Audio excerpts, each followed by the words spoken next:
UPSC prelim 2025। हमारे पास 100 day से भी कम समय बचा है। देखा जाए तो ये समय काफ़ी बड़ा है, लेकिन यूपीएससी प्रीलियम फोकस करके पढ़ाई करनी है तो काफ़ी कम है। हमें इस चक्रव्यूह को भेदना है यूपीएससी प्रीलियम के। लास्ट 2-3 ईयर से मैं दिल्ली में हूँ और यहाँ पे जो मैंने सीखा है, जो स्ट्रैटेजी, जो पढ़ाई, वो आपके साथ शेयर करना चाहता हूँ। 2023 की प्रीलिम में मैंने GS1 में 94 मार्क्स लाए थे।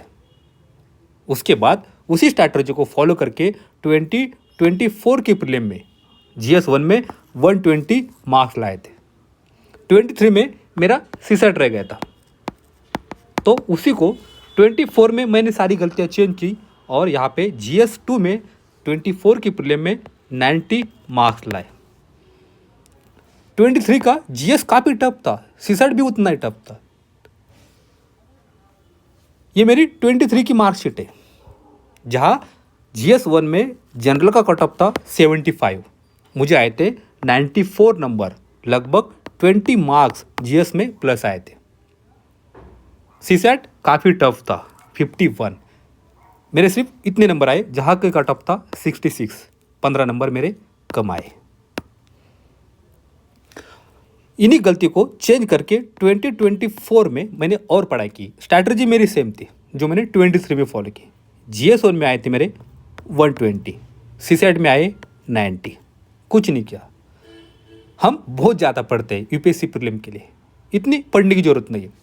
अगर यूपीएससी प्रीलिम में 100 क्वेश्चन है, 100 ही क्वेश्चन आते हैं, हमारा फोकस होना चाहिए 80 क्वेश्चन पे।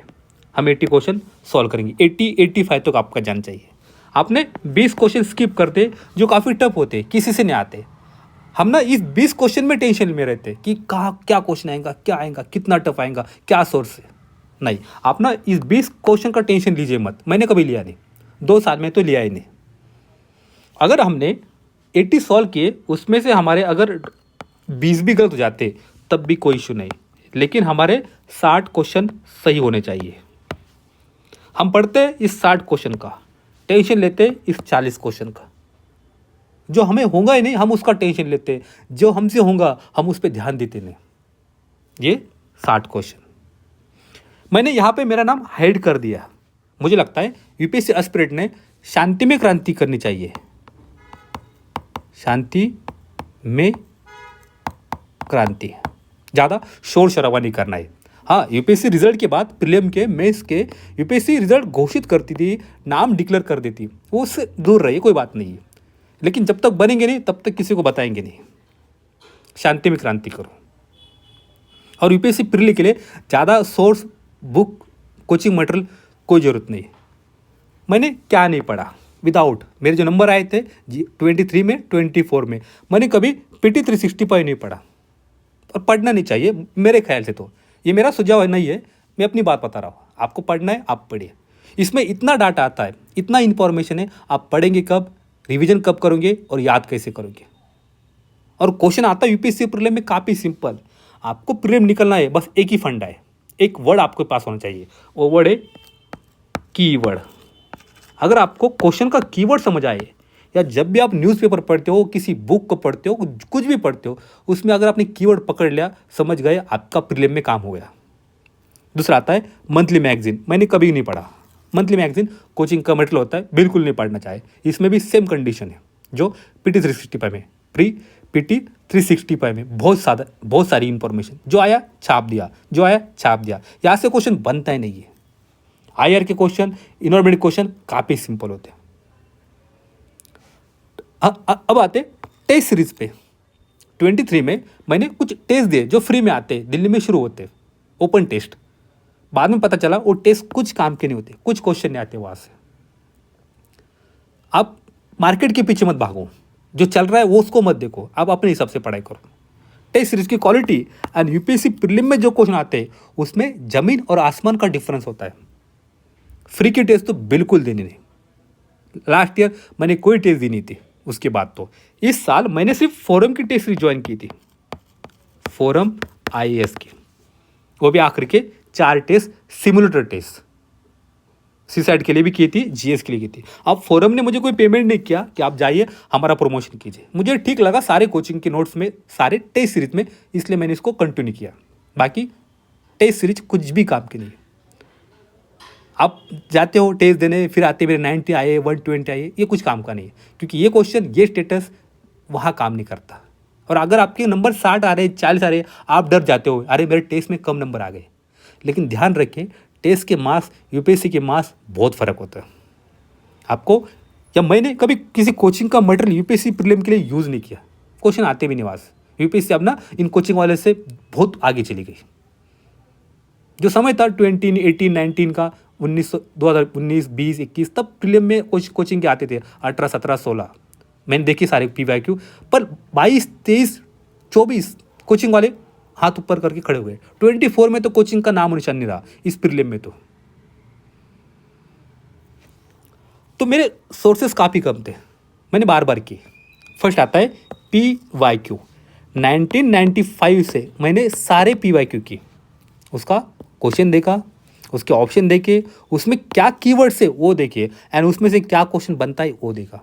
और जब भी PYQ करता था उसका सोर्स मैं स्टैंडर्ड बुक में जाके देखता था, NCERT में जाके देखता था। अब आते NCERT पे, ये तो पढ़नी चाहिए NCERT, हिस्ट्री की, पॉलिटी की, इकोनॉमी की, ज्योग्राफी की, साइंस की।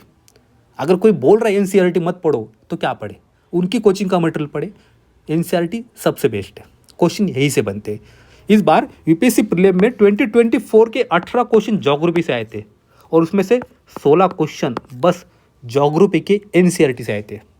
एक क्वेश्चन काफ़ी टफ था और एक क्वेश्चन करंट का था, वो छोड़ दीजिए। मैंने कहा ना, हमें उस 100 क्वेश्चन में से हमारा फोकस सिर्फ उस 60 क्वेश्चन पे होने चाहिए। ये 60 अगर आपने कर ले तो आप जीत गए। फिर आते स्टैंडर्ड बुक पे, 2-4 स्टैंडर्ड बुक पढ़नी, ज़्यादा नहीं, हो सके M लक्ष्मीकांत, बिपिन चंद्रा की किताबें आती है, India struggle, India since independence, वो पढ़िए बस, बाकी कुछ नहीं पढ़ना है। फिर आते हैं न्यूज़पेपर पे। मैं द हिंदू अच्छे से पढ़ता हूँ, मतलब 2 साल में सीख गया कि हिंदू कैसे पढ़ना है। अगर एक बार आप न्यूज़पेपर पढ़ना सीख गए तो समझ गया आपका 10-15 क्वेश्चन का काम यही हो गया। आप एक्सप्रेस पढ़ते हो या द हिंदू पढ़ते हो, कोई मैटर नहीं, इंडियन एक्सप्रेस। लेकिन न्यूज़पेपर को 2 तरह से हम देखते हैं। फर्स्ट आता है न्यूज़ बेस, सेकंड आता है इशू बेस। हम गलती करते हैं, न्यूज़पेपर को न्यूज़ बेस पढ़ते हैं, हमको उसको इशू बेस पढ़ना चाहिए, तभी हमारा काम होगा। न्यूज़पेपर में बहुत इंफॉर्मेशन आती है, बहुत कीवर्ड आते हैं, बहुत आर्टिकल आते हैं, सारे नहीं पढ़ने, जितने काम पे उतने, और उसमें से जो कीवर्ड है वही उठाना है। सारी याद करना नहीं है, लंबी लंबी नोट्स नहीं बनानी है, शॉर्टकट जितना बेटर उतना बेटर, परफेक्ट। और सबसे बड़ा सोर्स आता है India year book. India year book तो पढ़नी चाहिए। लोग कहते हैं बुक 700 पेज की है, क्यों पढ़े? भैया हर साल कम से कम 10 से 12 question directly India year book से लाइन टू लाइन रहती है, मतलब आपके 20 नंबर कहीं नहीं गए। आपने हिंदू ठीक से पढ़ा तो डायरेक्टली इनडायरेक्टली आपके 15 से 20 क्वेश्चन बन जाते हैं। हिंदू सिर्फ करंट अफेयर नहीं है, उसमें हिस्ट्री रिवाइज है, पॉलिटी रिवाइज है, इकोनॉमिक रिवाइज है, ज्योग्राफी रिवीजन है, करंट अफेयर से कल्चर है। ये 2 सोर्स मैं आपको सजेस्ट करूंगा, the Hindu and India year book, ये तो पढ़ने चाहिए। ये करेंगे तो आपके 30 to 35 मार्क्स यही से कवर हो जाएंगे, डायरेक्टली इनडायरेक्टली। ज़्यादा नहीं पढ़ना है, जितना कम पढ़ोगे उतना बेटर रहेगा। मल्टीपल रिवीजन यहाँ इंपॉर्टेंट है, और सारा खेल उस कीवर्ड पे। हम वो टेंशन लेते हैं ऊपर के 40 क्वेश्चन का, वो आप छोड़ दीजिए। मैंने तो उसको 2 साल पहले ही छोड़ दिया। आज के लिए इतना ही है, पढ़ते रहिए, बढ़ते रहिए। Thank you. अगर आपका कोई सुझाव हो तो आप कमेंट बॉक्स में दे सकते हैं। आपका कोई क्वेश्चन भी हो तब भी आप वहाँ पे आपका स्वागत है। Thank you.